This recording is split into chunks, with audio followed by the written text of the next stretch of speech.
أعوذ بالله من الشيطان اللعين الرجيم بسم الله الرحمن الرحيم الحمد لله رب العالمين الصلاة والسلام على أشرف الأنبياء والمرسلين سيدنا ونبينا ومولانا ومولى الكونين رسول الثقلين جد الحسن والحسين نبي القاسم مصطفى محمد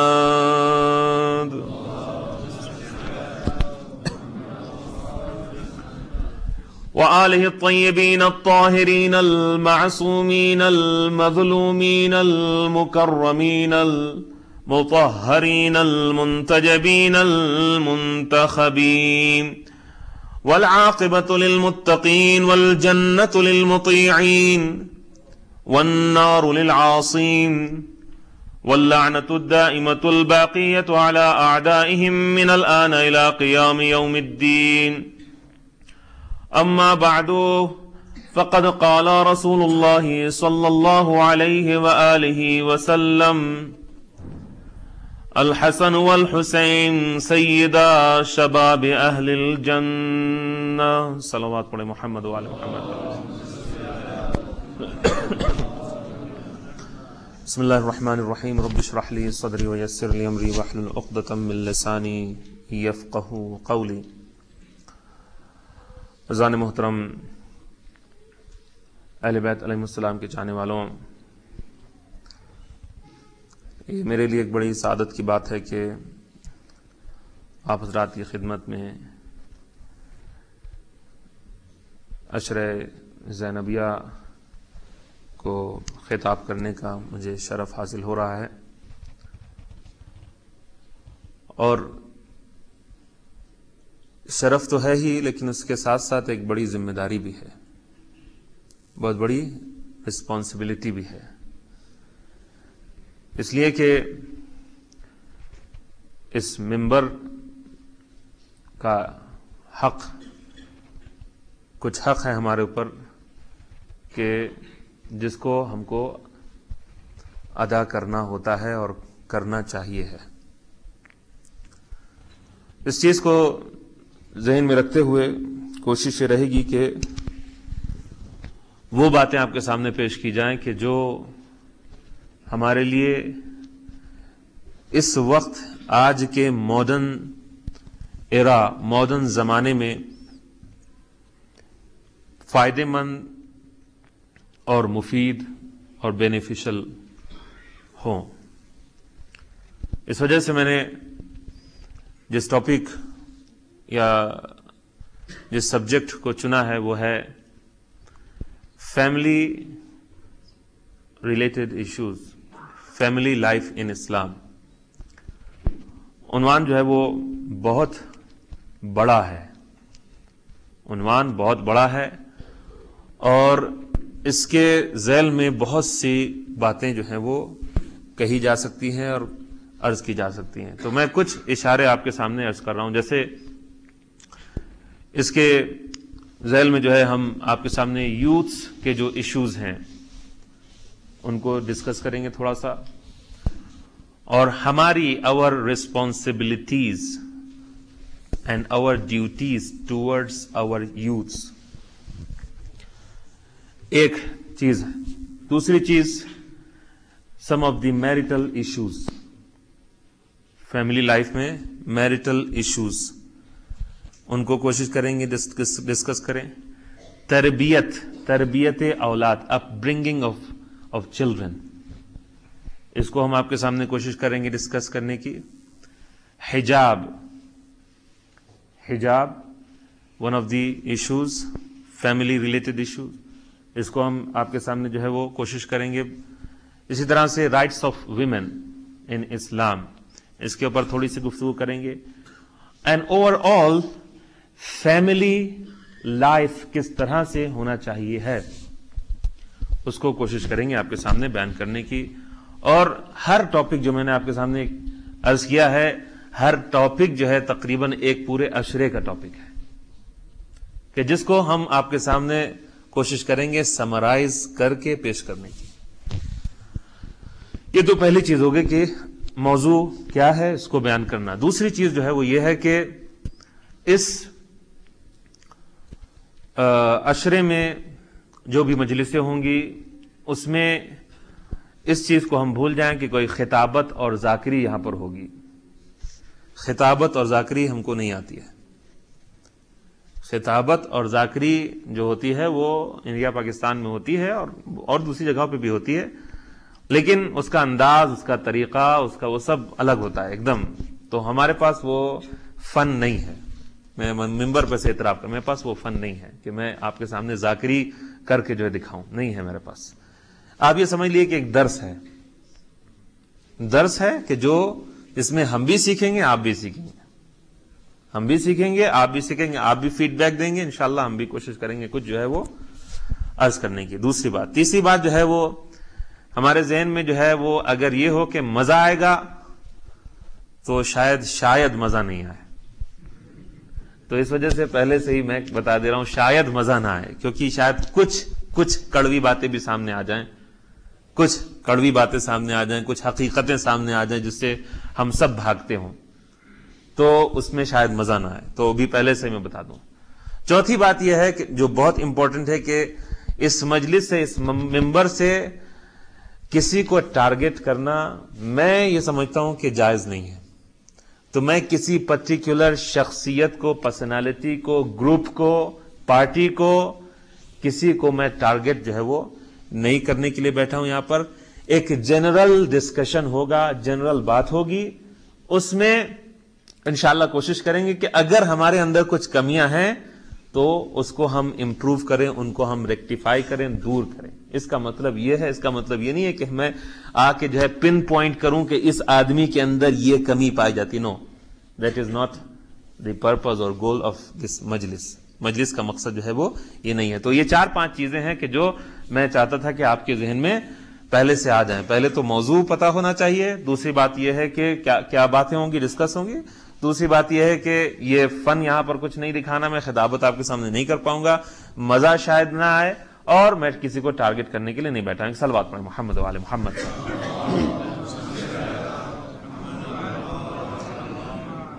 کیونکہ آپ تقریباً روز ہی, ہفتے میں تقریباً 3 بار تو سن ہی لیتے ہیں کچھ نہ کچھ اس ممبر سے, مجھ سے جو ہے. تو میں بنا تمہید کے, تمہید آپ سمجھتے ہوں گے, تمہید کا مطلب کہ میں آپ کے سامنے کچھ آ کے مقدمہ اور انٹروڈکشن کے طور پر جو ہے کچھ بیان کرنا شروع کروں اور پھر اس کے بعد جو ہے ٹاپک کے اندر جاؤں, وہ بات جو ہے وہ میں نہیں کروں گا. اس لیے کہ کیونکہ ہم روز مجلس سنتے چلے آ رہے ہیں, اس وجہ سے ڈائریکٹ میں انٹر ہوتا ہوں اپنے موضوع کے اندر, اور وہاں سے جو کچھ بھی مسائل سامنے آتے ہیں اس کو بھی آج ہی سے ڈسکس کرنا شروع کرتے ہیں. تو آج کے لیے جو ٹاپک چنا ہے میں نے آج, اور انشاءاللہ آئندہ اگر ہو سکا یہ ٹاپک چلا 1-2 دن, اور انشاءاللہ اس میں جو ہے وہ یوتھس, امپورٹنس آف یوتھس ان اسلام. شاید اس کے اوپر ہم نے کم سنا ہو. یوتھ کے ایشوز تو ہم سنتے ہیں کبھی کبھی, لیکن what is the importance of youth in Islam. اسلام جو ہے یوتھ کو کیا امپورٹنس دیتا ہے, جوان کو کیا امپورٹنس دیتا ہے, جوانی کو کیا امپورٹنس دیتا ہے, یہ چیز جو ہے وہ بہت ضروری ہے. اور پھر میں آپ کے سامنے جو ہے کوشش کروں گا کہ پیغمبر کی زندگی کے کچھ ایگزامپلس جو ہے آپ کے سامنے پیش کروں کہ جہاں پر پیغمبر اکرم نے پریفرنس دیا ہے کس کو, یوتھس کو اوور اولڈر پیپل. پریفرنس دیا ہے یوتھس کو اوور اولڈر پیپل, اور بہت بڑی ریسپانسبلٹیز جو ہیں یوتھس کو دی ہیں کہ جس کے بارے میں شاید ہم سوچ بھی نہیں سکتے, آج بھی نہیں سوچ سکتے. میں آپ کے سامنے جب وہ ایگزامپلز پیش کروں گا آپ کو تعجب ہوگا, اور آپ کو شاید ایک واقعہ تو پتا ہوگا اور دوسری شاید میں سمجھتا ہوں کہ شاید نہیں پتا ہو. حالانکہ ماشاء اللہ مومنین کے علم جو ہے کا علم بہت زیادہ ہے اور بہت دنیا میں لوگوں کو سن چکے ہیں, تو پتا ہو سکتا ہے ہو, لیکن میں سمجھتا ہوں کہ شاید جو ہے وہ نہیں سنا ہوگا. تو ابتدا جو ہوتی ہے وہ یہ ہے, یہاں سے ہوتی ہے کہ اسلام نے جوان کو اور جوانی کو بہت زیادہ اہمیت دی ہے، جوان کو اور جوانی کو بہت زیادہ اہمیت دی ہے۔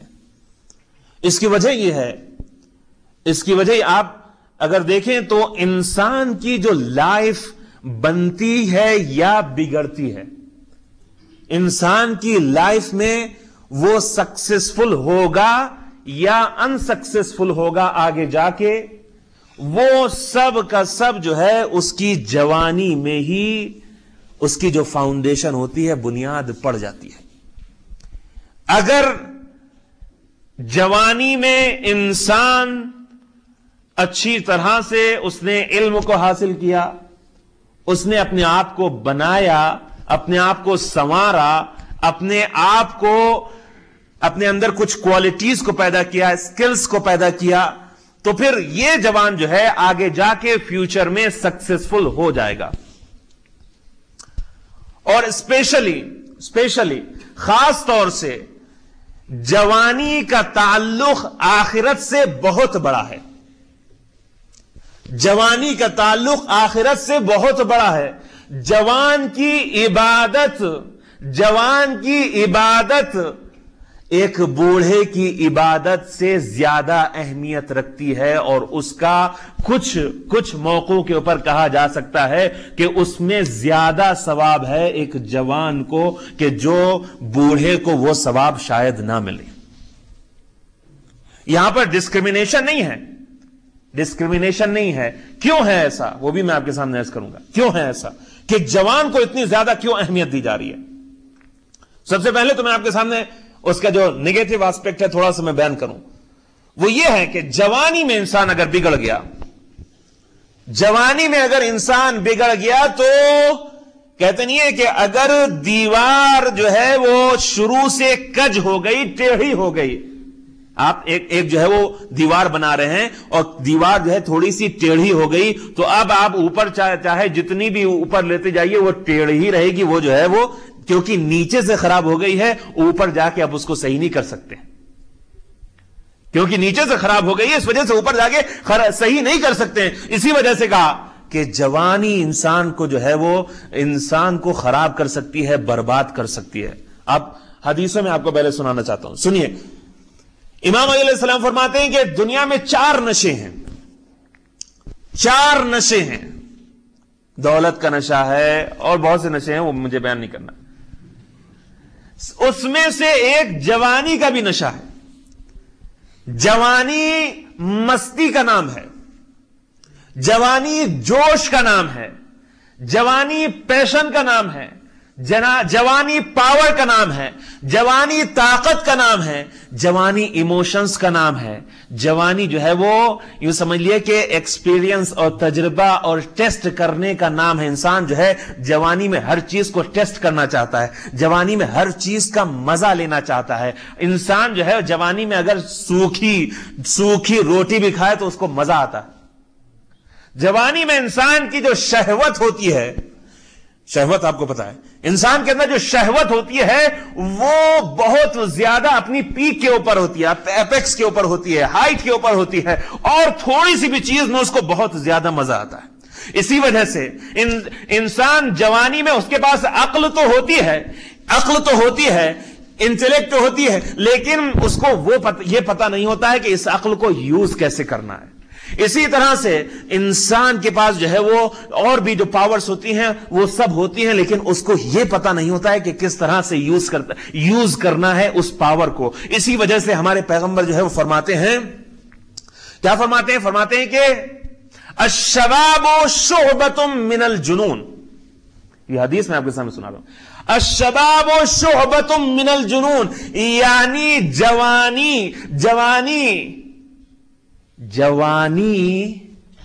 جنون کے شعبوں میں سے ایک شعبہ ہے۔ کیا مطلب؟ جوانی، جنون تو آپ سمجھتے ہیں نا، دیوانگی، میڈنس، کریزینس۔ جنون کے حصوں میں سے one of the parts of جنون از جوانی۔ اب آپ سمجھے؟ پیغمبر اکرم فرما رہے ہیں کہ جوانی جو ہے وہ جنون کے یعنی میڈنس کے حصوں میں سے ایک حصہ ہے۔ اگر انسان اس میں نکل گیا غلط راستے کے اوپر، جو ہیبٹ بن گئی، آپ دیکھیے جو اسموکنگ وغیرہ شروع ہوتی ہے، عام طور سے اگر کوئی 25 اور 30 کراس کر لے، بہت ریئرلی کوئی جو ہے اسموکنگ شروع کرے گا، ریئرلی کوئی ڈرگس میں جائے گا اس ایج میں آنے کے بعد، ریئرلی کوئی جو ہے وہ ماوا اور تمباکو جو ہے اس ایج میں شروع کرے گا، ریئرلی. میں آپ سے بتا رہا ہوں، میرا ایکسپیرینس تو نہیں، الحمدللہ میں اس میں سے کچھ بھی نہیں یوز کرتا، لیکن جو ہے جو ایکسپیرینس دوسروں کا ہے اس سے میں بتا رہا ہوں. کہاں سے شروع کیا؟ بچپن سے شروع کیا، کالج سے شروع کیا. 15 سال کا تھا، میرے دوستوں نے جو ہے شروع کرایا. کہاں سے شروع ہوا؟ جوانی سے شروع ہوا. کہاں سے بات شروع ہوئی؟ اور اس کے بعد پھر آپ آگے اس سے پوچھئے، اس سے کہیے کہ چھوڑ دو اس کو، تو آپ ریئرلی کسی کو سنیں گے کہ وہ سکسیسفلی اس نے چھوڑ دیا. بہت کم ایسے ہوتے ہیں کہ جو چھوڑ پاتے، نہیں تو جو ہیبٹ جوانی میں پڑ گئی وہ ہمیشہ زندگی بھر رہتی ہے، وہ کبھی ختم ہوتی نہیں ہے. اسی وجہ سے کہا کہ جوانی میں جو ٹریننگ تم لے سکتے ہو یا اپنے بچوں کو دے سکتے ہو، اپنے یوتھ کو دے سکتے ہو، وہ دو. اس لیے کہ جب وہ ٹرین ہو جائیں گے جوانی میں، تب ان کو کوئی نہیں بگاڑ سکتا ہے، ان کو کوئی غلط راستے کے اوپر نہیں لے جا سکتا ہے، ان کو کوئی جو ہے وہ خراب نہیں کر سکتا ہے. میں آپ کے سامنے جو ہے وہ حدیثیں جو سناتا ہوں، ایک صلوات پڑھیں محمد و آل محمد پر.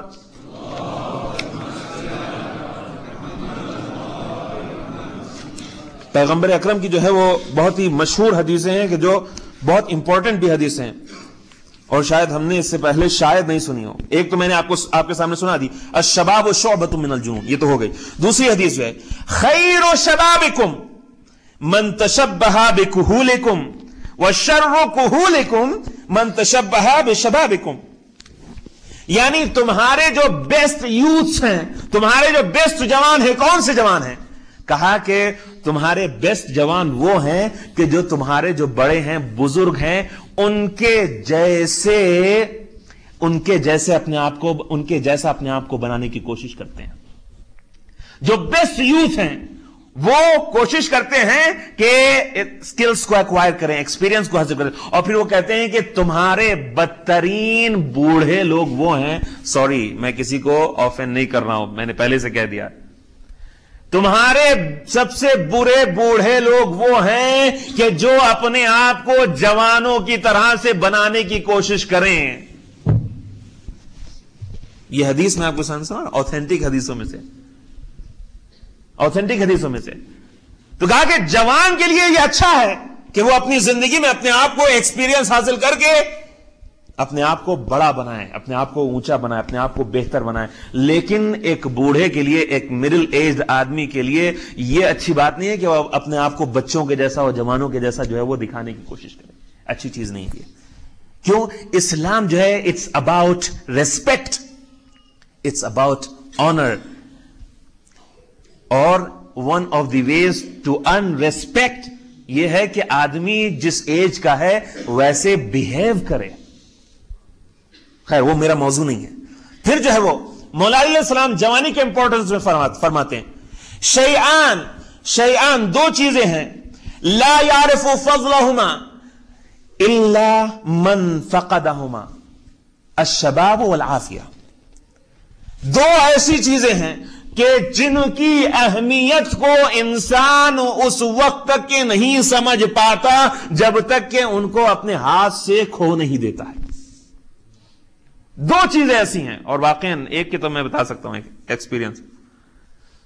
دو چیزیں ایسی ہیں، کہا کہ دو چیزیں، وہ کون سی چیزیں؟ مولا علیہ السلام مولا فرماتے ہیں ایک ہے جوانی اور ایک ہے ہیلتھ، عافیت.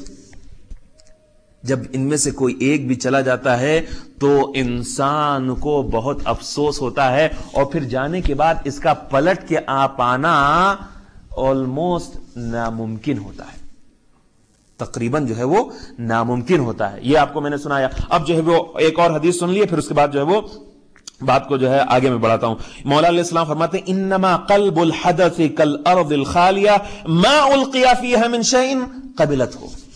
یعنی ایک جوان کا جو دل ہے ایک جوان کا جو ذہن ہے، مائنڈ ہے، دماغ ہے، وہ ایک خالی زمین کی طرح سے، خالی اپجاؤ جو کلٹیویٹ جس میں کیا جا سکتا ہے، ایسی زمین کے جیسے ہے، اس کے اندر کچھ بھی ڈال دو تو وہ جو ہے کیا ہے، اگ جائے گا، اس میں سے نکل آئے گا۔ تو اگر اس کے اندر آپ کسی فروٹ کے بیج کو ڈال دیں تو اس میں سے اچھا فروٹ نکلے گا، اگر آپ اس میں فلاور کے بیج کو ڈال دیں، سیڈ کو ڈال دیں تو اس میں سے فلاور، اگر اس میں آپ کانٹے بو دیں، کانٹے، تھورنز، اگر آپ اس میں کانٹے بو دیں تو اس میں سے کانٹے نکلیں گے۔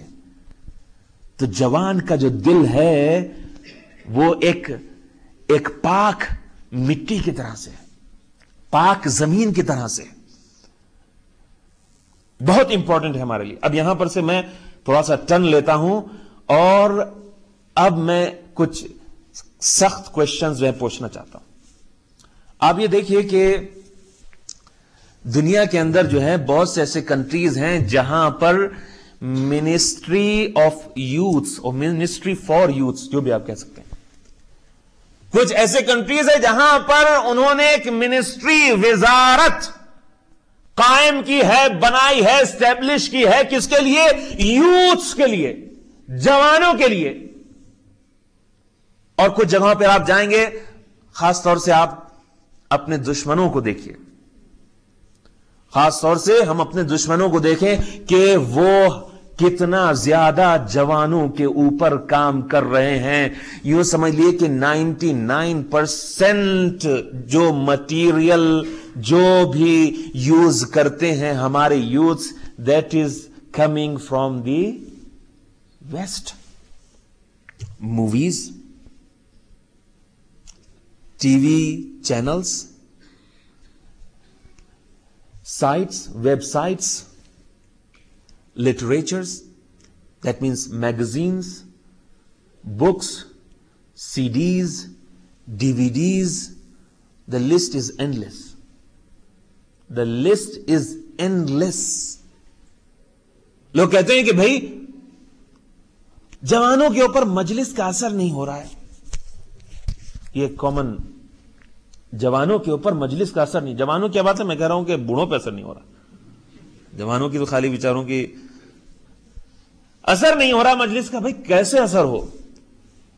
جمعے کا خطبہ آپ 25 منٹس سنتے ہیں، 25 منٹس ویک میں 25 منٹس، اور جمعرات کی مجلس میں کوئی آنے کے لیے تیار نہیں ہے، اور اگر کھانے کی مجلس ہوئی تو پھر لوگ آ جاتے ہیں، اگر نہیں ہوئی تو پھر ہاف بھی نہیں ہوتا ہے معاملہ۔ اور پھر زیادہ تر ہمارا وقت کہاں پر ہم اسپینڈ کرتے ہیں، کہاں پر خرچ کرتے ہیں؟ زیادہ تر میں نہیں بتاؤں گا آپ کو، آپ خود بتائیں مجھے کہاں خرچہ کرتے ہیں زیادہ تر وقت۔ جس کو کمپیوٹر میں انٹرسٹ ہے وہ انٹرنیٹ کے اوپر، موبائل ہے ہمارے پاس ماشاءاللہ، تو اسمارٹ فونز ہیں سب کے پاس، آئی فونز اور بلیک بیریز اور وغیرہ وغیرہ، انٹرنیٹ ہر جگہ پر موجود ہے، زیادہ تر وقت جو ہے اس کے اوپر خرچہ ہوتا ہے۔ نہیں تو پھر گھر میں اگر مثلا لیڈیز ہیں تو وہ زیادہ تر وقت جو ہے ٹی وی کے سامنے خرچ ہوتا ہے، ٹی وی کے سامنے خرچ ہوتا ہے، یا بہت کوئی اچھا ہے تو شاید وہ کیا نام ہے اس کا، سپورٹس میں جو ہے اپنا وقت خرچہ کرتا، بہت کوئی مثلا اس کو اپنی ہیلتھ وغیرہ پہ جو ہے وہ۔ زیادہ تر وقت ہمارا کہاں خرچ ہوتا ہے، کہاں ہم خرچ کر رہے ہیں؟ اب بتائیے، ہمارا وقت زیادہ تر ادھر خرچہ ہوتا ہے، یعنی 24/7 جو ہے، 24/7 ہمارا ٹائم گزرتا ہے ان سب چیزوں میں کہ جو نن اسلامک شریعت کے خلاف ہیں یا نہیں بھی ہیں۔ میں نہیں کہتا ہوں کہ حرام ہے، حرام ہونا ایک الگ چیز ہے اور شریعت کے خلاف ہونا ایک الگ چیز ہے۔ بہت سی چیزیں حرام نہیں ہیں لیکن اس کے باوجود بھی وہ ہمارے لیے نقصان دہ ہیں، اس کے باوجود بھی ہمارے لیے نقصان دہ ہیں۔ تو ہمارا وقت جو ہے، ہمارے یوتھ کا وقت جو ہے زیادہ تر کہاں خرچ ہو رہا ہے؟ بتائیں مجھے۔ ہاف این آور مسجد میں، اور پھر 24/7 میں سے ہاف این آور نکال دیے، باقی جتنا بھی ٹائم ہے کہاں خرچ ہوتا ہے وہ آپ کو پتا ہے۔ اب مجلس کا ایفیکٹ کہاں سے ہوگا؟ خود بتائیں مجھے، کہاں سے ہوگا اثر؟ کیسے ہو سکتا ہے اثر؟ آپ بتائیے. آپ جو ہیں وہ 50 لیٹر پانی کے اندر جو ہے ایک بوند دودھ کی ڈالیں, اس سے چائے بنائیں, یا پتی ڈالیں تو چائے بنے گی؟ 50 لیٹر میں ایک چمچ لے کے آپ, جو چائے کی پتی ہوتی ہے جس کو کہتے ہیں ٹی لیوز, اس کو آپ ڈالیں تو چائے اس میں کتنا رنگ نکلے گا؟ رنگ ہی نہیں نکلے گا, اس میں پتہ ہی نہیں چلے گا پتی گئی کہاں. اسی طرح سے یہی ہے کہ ہم جو ہے اپنی پوری زندگی جو ہے وہ دشمنوں کے سامنے, دشمن جو ہمارے لیے پریپیئرڈ کر, یعنی آج تو پتہ چل, اب تو کانسپریسیز جو ہیں وہ ایک دم کھل کے سامنے آ گئی ہیں. آپ جا کے انٹرنیٹ کے اوپر سرچ کر لیے, ریسرچ کر لیے, ہر چیز کے بارے میں آپ کو مل جائے گا کچھ نہ کچھ جو ہے. ساری کانسپریسیز ہمارے سامنے کھل کے آ گئی ہیں, اور ہم کو پتا ہے کہ یہ میڈیا چینلز, یہ ٹی وی کے جو چینلز ہیں, یہ موویز جو ہیں, یہ ڈراماز, جو میگزینز ہیں, نیوز پیپرز ہیں, انٹرنیٹ سائٹس ہیں, اس میں سے 99% جو ہیں وہ کوشش یہی ہوتی ہے کہ آپ کو دین سے دور کر دیا جائے, خدا سے دور کر دیا جائے. کوشش یہی ہوتی ہے. میں ڈسکوری کے میں نے کچھ جو ہے وہ دیکھی ہیں سیریز جو ہیں, اس میں جو ہے مجھے جو سمجھ میں آتا ہے, اور میں دکھا بھی سکتا ہوں کہ آپ اس کو پڑھیے, آپ اس کو دیکھیے, تو آپ کو یہ پتا چلے گا ان کی پوری کوشش یہ ہے کہ آپ کس طرح سے دین سے دور ہو جائیے, کس طرح سے وہ ثابت کر دیں, آپ کے دماغ میں ڈال دیں کہ خدا کچھ نہیں ہے, معاذ اللہ. پوری کوشش ان کی یہی ہے, پوری کوشش یہی ہے. ڈارون کی تھیوری سے لے کے جو کچھ ہمارے بچے جو ہیں وہ پڑھتے ہیں اسکولز میں, جس کا کوئی پروف, کوئی ایویڈنس کچھ نہیں ہے ان کے پاس, کچھ نہیں ہے, لیکن وہ ایسے پڑھائی جاتی ہے جیسے ایک کوئی آتھینٹک پرووڈ تھیوری ہو. نہیں, ہائپوتھیسس. لیکن مسئلہ یہ ہے کہ پھر میں خطبوں میں تو عرض کر چکا ہوں, پھر عرض کر دوں, مینٹل سلیوری از ورس دین فزیکل سلیوری. جو باڈی کی سلیوری ہوتی ہے, مینٹل سلیوری, ہم جو ہیں وہ مینٹلی سلیوز ہوتے چلے جا رہے ہیں. میں بہت دور نکل گیا, اب پھر میں واپس آتا ہوں. وقت جو ہے جو الاٹ کیا گیا ہے وہ مجھے اجازت نہیں دیتا ہے کہ میں آپ کے سامنے بہت سی اور چیزوں کو عرض کروں, لیکن جو عرض کرنا ہے وہ پھر حدیثوں کے ذریعے سے, حدیثوں کی ذریعے سے آپ کے سامنے جو ہے وہ اس کو عرض کروں گا. ایک صلوات پر محمد و آل محمد پر.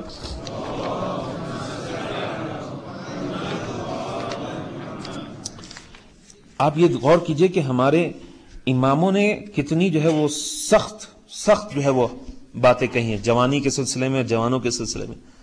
پیغمبر اکرم کی پہلی تو حدیث یہ ہے, پیغمبر اکرم فرماتے ہیں کہ من تعلم فی شبابہ کان بمنزلۃ الرسم فی الحجر ومن تعلم وهو کبیر کان بمنزلۃ الکتاب علی وجہ الماء. یعنی جو جوانی میں اور بچپن میں علم کو حاصل کرتا ہے, صرف علم کی بات نہیں ہے, جو کچھ بھی حاصل کرتا ہے, چاہے وہ ہیبٹس ہوں, چاہے وہ اسکلز ہوں, چاہے اور دوسری چیزیں ہوں, وہ ایسے ہی ہے کہ جیسے پتھر کے اوپر, سٹون کے اوپر کسی لکیر کو, کسی لائن کو آپ جو ہے وہ بنائیں, ڈرا کریں, تو کیا پتھر کے اوپر کسی لائن کو جو ہے وہ ڈرا کریں گے, وہ کبھی مٹتی نہیں ہے. پتھر ٹوٹ جائے گا لیکن وہ لکیر جو ہے وہ مٹے گی نہیں. لیکن کہا کہ بڑھاپے میں, جوانی کے گزرنے کے بعد اگر کسی چیز کو آدمی حاصل کرتا ہے, چاہے وہ علم ہو, چاہے کوئی ہیبٹ ہو, وہ ایسے ہی ہے کہ جیسے پانی کے اوپر کسی لکیر کو بنایا جائے. پانی کے اوپر کچھ بنا سکتے ہیں آپ؟ نہیں ہو سکتا ہے. جوانی میں جو کچھ کرنا ہے, میں یوتھس میرے جو بیٹھے ہوئے ان سے میں ان کو ایڈریس کرتا ہوں, جوانی میں جو کچھ بھی حاصل کرنا ہے بعد میں کر لوں گا, بعد میں کبھی نہیں ہو پاتا ہے. وہ بعد کبھی نہیں آتا ہے, کبھی نہیں آتا ہے. وہ ایک دن انسان جو ہے وہ چلا جاتا ہے, اور کس کو یقین ہے کہ کل آئے گا؟ کس کو یقین ہے؟ یہ تو ایک حدیث. دوسری حدیث سنیے, اور سخت حدیثوں میں سے امام محمد باقر علیہ السلام فرماتے ہیں,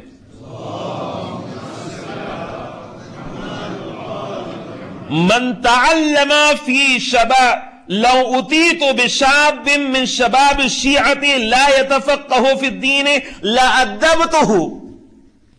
یعنی میرے پاس اگر کسی جوان کو لایا جائے، اور جوان کو شیعہ جوان کو لایا، لفظ شیعہ کا استعمال کر رہے ہیں امام، اگر میرے پاس کسی جوان شیعہ کو لایا جائے اور وہ دین کے علم کو حاصل نہ کرتا ہو تو میں اس کو پنش کروں، میں اس کو ڈسپلن کروں، میں اس کو پنش کروں۔ اگر میرے سامنے کسی ایسے جوان کو لایا جائے کہ جو دین کی تعلیم حاصل نہیں کرتا ہے تو میں اس کو پنش کروں گا۔ امام یہ فرمانے کون؟ پانچویں امام، اوتھینٹک حدیثوں میں سے آپ کو میں سنا رہا ہوں۔ اور پھر اس کے بعد جو ہے وہ ایک اور حدیث جو ہے سن لیجئے، امام صادق علیہ السلام سے،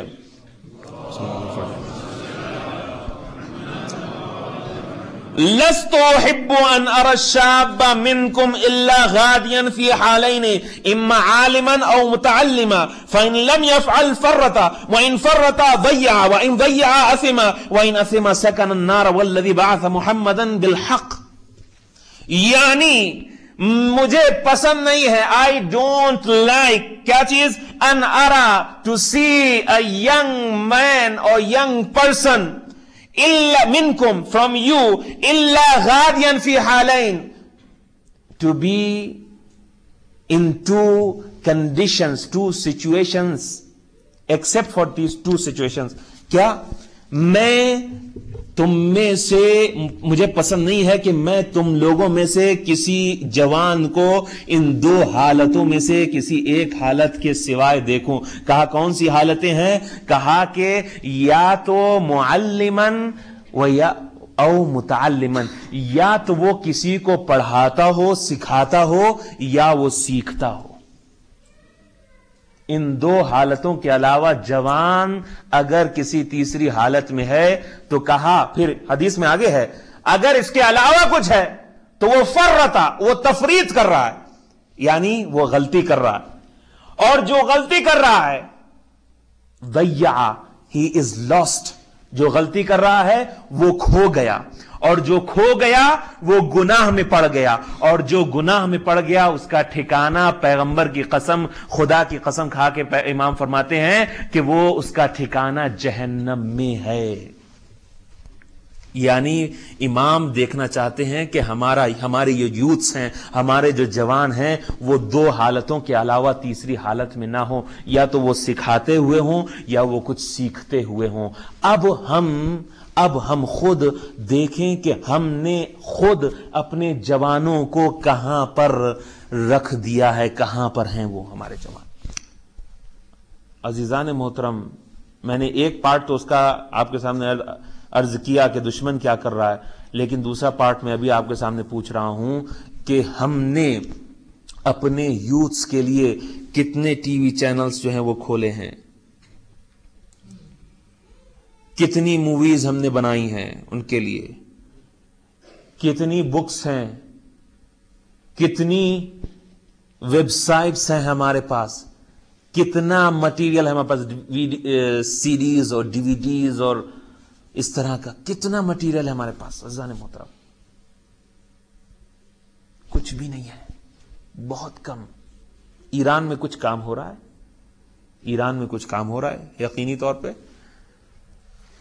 لیکن اس کے علاوہ کچھ کام نہیں ہو رہا ہے، اور یہ ہماری ریسپانسبلٹی ہے، ہر انڈیویجول کی، صرف مولانا کی نہیں، ہر انڈیویجول کی۔ حدیثیں جو ہیں وہ مولانا کے بارے میں نہیں آئیں جو میں آپ کو سنائی ابھی، مولانا کی فیملی کے بارے میں نہیں، سب کے بارے میں، ہر each and every Shia individual, ہر شیعہ کے بارے میں حدیث ہے، یہ ہر شیعہ کے لیے یہ حدیث ہے۔ ہم کیا کر رہے ہیں؟ ہم کیا کر رہے ہیں عزیزان محترم؟ آپ کو بتائیں ہم کیا کر رہے ہیں؟ وقت نہیں ہے، میں انشاءاللہ کل عرض کروں گا، کیونکہ اب الحمدللہ عشرہ ہے تو میں کنٹینیو کر سکتا ہوں، کل عرض کروں گا ہم کیا کر رہے ہیں۔ ہم اپنے بچوں کو بنا نہیں رہے، ہم خود خراب کر رہے ہیں، ہم خود خراب کر رہے ہیں۔ انشاءاللہ اس کو کل میں سناؤں گا کیسے خراب کر رہے ہیں، اور پیغمبر اکرم نے ہمارے سامنے کیا ایگزامپل پیش کیا ہے۔ بس آج کی مجلس کو یہیں پر تمام کرتے ہوئے اہل بیت علیہ السلام کے تھوڑے سے مصائب کا تذکرہ آپ کے سامنے کر دوں. محترم، اہل بیت علیہ السلام نے جو حدیث میں نے آپ کے سامنے پڑھی نا، الحسن والحسین سیدہ شباب اہل جنہ، حسن اور حسین کی جو منزلت کیا ہے، ان کی منزلت یہ ہے کہ آپ جوانان جنت کے سردار ہیں. حدیث جو ہے وہ میرے موضوع سے ملتی ہوئی ہے. جوانان جنت کے سردار ہیں. جو جنت کا شہزادہ ہو، جو جنت کا شہزادہ ہو اور جس کی عظمت کو اس طرح سے پیغمبر اکرم جو ہے وہ بیان کر رہے ہیں. کبھی کہا کہ حسین منی وانا من حسین، میں حسین سے ہوں اور حسین مجھ سے ہے. میں حسین سے ہوں. احب اللہ من احب حسینا، خدا اس سے محبت کرے، خدا اس سے محبت کرے. پیغمبر دعا کر رہے ہیں خدا اس سے محبت کرے کہ جو میرے حسین سے محبت کرے. ابغض اللہ من ابغض حسینا، اور خدا اس پر غضبناک ہو، اس پر خدا کا رات ہو، عذاب ہو کہ جو میرے حسین کو غضبناک کرے. کیا ظلم نہیں ہوئے حسین کے ساتھ، جو جنت کا شہزادہ، جنت کے جوانوں کا شہزادہ ہے، سردار ہے. میت کے بہت سے شریعت نے احکام اور حقوق جو ہیں وہ رکھے. میت کے بہت سے حقوق ہیں. اس میں سے ایک حق یہ ہے کہ میت، ایک مسلمان کی اگر میت ہے تو سارے مسلمانوں کے اوپر واجب ہے کہ اس کو غسل دیں. سارے مسلمانوں کے اوپر. اگر ایک دے دے تو سب پہ سے وہ ڈیوٹی ہٹ جاتی، لیکن اگر ان میں سے کوئی بھی نہ دے تو سب کو پنش کیا جائے گا قیامت کے دن. یہ تو ایک عام مسلمان کی بات ہو رہی ہے. کربلا کے میدان میں رسول کا نواسا، رسول کے نواسے کا جنازہ 3 دن تک کے بنا غسل کے پڑا رہا. تمازت آفتاب، گرمی کے عالم میں کیا عالم ہوا ہوگا. خود غور کیجئے. ان بیویوں کا کیا عالم ہوا ہوگا جنہوں نے اس منظر کو اپنی آنکھوں سے دیکھا ہوگا. دوسرا حق جو ہے شریعت نے میت کا یہ رکھا ہے کہ میت کو کفن دینا ہر مسلمان کے اوپر واجب ہے. کہ اگر کوئی مسلمان اس دنیا سے چلا جائے تو ہر مسلمان کے اوپر واجب ہے کہ وہ کفن دے. لیکن روایت کے جملے یہ ہیں کہ جب میرا آقا حسین شہادت کے لیے جا رہا تھا تو جناب زینب کبریٰ سے کہا تھا، اے بہن زینب مجھے ایک بوسیدہ، ایک پرانا لباس لا کے دے دو. اب بھیا پرانا لباس آپ کیا کریں گے؟ ہاں حسین پرانا لباس کیا کریں گے؟ کہا کہ میں پرانا لباس اس لیے چاہتا ہوں کہ میں یہ چاہتا ہوں کہ جب میری شہادت ہو جائے تو یہ ظالم جب میرے لباس کو لوٹے تو کم سے کم پرانے لباس کو سمجھ کے چھوڑ دیں. پرانے لباس کو اور اس کے بعد جب امام کے سامنے اس پرانے کپڑے کو، پرانے لباس کو لایا گیا تو امام نے اس کو جا بجا سے جگہ جگہ سے پھاڑا اور اس کے بعد اس کو اندر پہنا. لیکن میں کہوں گا مظلومیت ہے حسین، آپ کی کیا مظلومیت ہے کہ جب حسین کی شہادت ہوئی تو ظالموں نے اس پرانے لباس کو بھی نہیں چھوڑا. حسین کے عمامے کو لوٹ لیا گیا، حسین کے کپڑوں کو لوٹ لیا گیا، حسین کے جسم کے ٹکڑے ٹکڑے کر دیے گئے کہ لاشیں کا پہچاننا ناممکن ہو گیا. تیسرا حق جو شریعت نے ایک مسلمان کو دیا ہے، جو واجب ہے ہر مسلمان کے اوپر، وہ یہ ہے کہ اس کی نماز جنازہ پڑھانا ہر مسلمان کے اوپر واجب ہے. اگر کوئی مسلمان گزر جائے، یہاں پر شیعہ اور سنی کی بات نہیں ہو رہی ہے، ایک مسلمان کی بات ہو رہی ہے. ہاں روایت میں ہی ملتا ہے کہ جب جناب حمزہ کی شہادت ہوئی جب جناب حمزہ کی شہادت ہوئی تو پیغمبر اکرم نے جناب حمزہ کی نماز جنازہ نماز میت سب سے الگ پڑھائی اور اس میں 70 تکبیریں کہیں اور جناب حمزہ کو سید الشہداء کا خطاب ملا. ہاں کون ہے حمزہ؟ رسول کے چچا ہیں. کیا ہے؟ شہادت ہوئی ہے جنگ کے اندر، لیکن حمزہ نے پورے اسلام کو نہیں بچایا، لیکن آگے کربلا کے میدان میں دیکھے کہ حسین وہ ہے کہ جس نے پورے اسلام کو بچا لیا.